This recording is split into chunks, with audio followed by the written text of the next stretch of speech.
పరశురాముడు అసలు బ్రాహ్మణులా పుట్టేవాడే కాదా?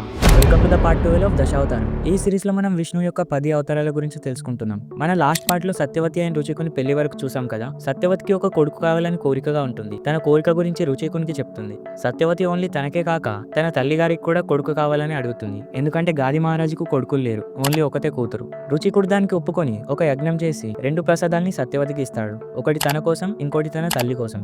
ఇచ్చి తను అడవికి వెళ్ళిపోతాడు. కానీ తన తల్లి సత్యవతితో సాధారణంగా ఎవరైనా వారికి మంచి కొడుకు కలగాలని కోరుకుంటారు. వారి బామ్మర్ది గురించి చూడరు. మేము క్షత్రియులం కాబట్టి నా కొడుకు ఈ భూమిని పాలించాలి, మీరు బ్రాహ్మణులు కాబట్టి అంతటి శక్తిమంతుడు మీకు అవసరం లేదు, అందుకే మన ఇద్దరం ప్రసాదాలు ఎక్స్చేంజ్ చేసుకుందామని అంటుంది. దానికి సత్యవతి ఒప్పుకొని తన ప్రసాదాన్ని తన తల్లికి ఇచ్చేస్తుంది. రుచికుడు అడవి నుండి తిరిగి రాగానే జరిగింది తెలుసుకొని చాలా కోపం తెచ్చుకుంటాడు. ఎందుకంటే రుచికుడు సత్యవతి పాత్రలో బ్రాహ్మణ గుణాలు కలిగే పదార్థాలు ఉంచాడు అండ్ తన తల్లి కోసం క్షత్రియ గుణాలు ఉండే పదార్థాలను ఉంచాడు. ఇప్పుడు పాత్రలు మారడంతో వారికి హింసాత్మకుడైన క్షత్రియుడు, వారి తల్లికి శాంతియుతంగా ఉండే బ్రాహ్మణుడు జన్మిస్తాడు. సత్యవతి తను చేసిన తప్పుకు క్షమాపణ అడుగుతుంది అండ్ తనకు బ్రాహ్మణ కుమారుడే జన్మించాలి, కావాలంటే క్షత్రియ గుణాలు కలిగిన వాడిని తన మన్మడిగా పుట్టేలా చేయమంటుంది. రుచికుడు దానికి ఒప్పుకొని అలాగే చేస్తాడు. దీంతో సత్యవతికి జమదగ్ని మహర్షి అలాగే తన తల్లికి విశ్వామిత్ర మహర్షి జన్మిస్తారు. ఈ స్టోరీ విష్ణు పురాణంలో ఉంటుంది, కానీ దీనికి ఇంకో వెర్షన్ ఏంటంటే పెళ్లైన తర్వాత భృగు మహర్షి సత్యవతి దగ్గరికి వస్తాడు అండ్ సత్యవతి తన కోరిక గురించి భృగు మహర్షికి చెప్తే తను ఆ ప్రసాదాల్ని సత్యవతికి ఇస్తాడు. అలాగే నువ్వు మేడి చెట్టును